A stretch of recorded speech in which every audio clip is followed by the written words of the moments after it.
Today, the government has rejected claims that it's been racially profiling people as part of its anti-immigration campaign, insisting its stop-and-check operations are all intelligence-led.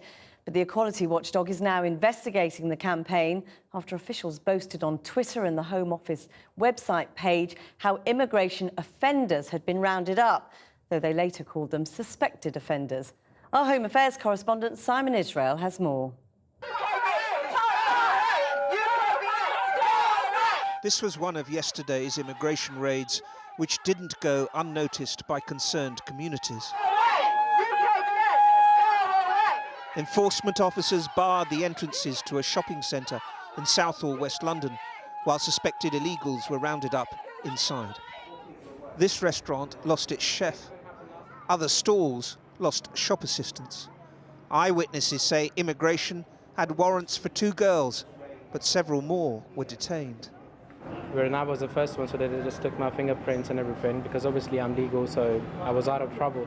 Everybody was like panicking here, because like people, obviously they get scared when they like a bunch of people coming in. And you're legal, you're not? I am, yeah, I'm on work permit. The Home Office insists this raid, like others, was based on intelligence, not racial profiling. Officers have the powers of arrest, but the rules state they're not allowed on fishing expeditions.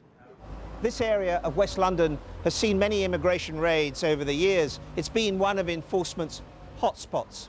Last week, the van came to town with the billboard message, "Go home or face arrest." It's left behind fears and growing tensions. Yesterday's protesters were back handing out leaflets today, advising on rights if detained by immigration. If they just come up to you and say, show me your ID, you don't have to show them anything. There are stops at the undergrounds and the railway stations where they're randomly picking black people and asking them where they live, what their name is. They don't have to give this, it's illegal to ask for this, and this is what's happening, and it's racial profiling. 160 were arrested yesterday.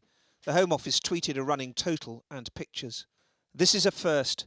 Ministers saw, in the middle of summer, the need to highlight how serious they are on the issue and deny random or racial targeting. We don't have the inclination to just stop people at random. We don't do that. We carry out operations based on intelligence and based on reasonable suspicion. And that's what we will continue doing. And I'm confident everything we've been doing has both been lawful and proportionate to the offences that we're trying to deal with.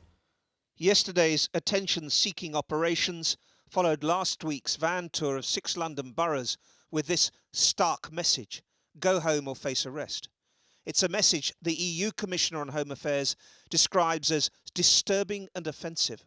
But the style bears the hallmarks of an Australian premiership campaign masterminded by Linton Crosby, who's now key election advisor to David Cameron.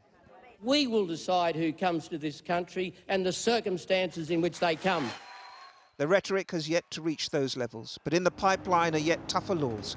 Laws demanding private landlords carry out immigration checks and laws on restricting access to healthcare.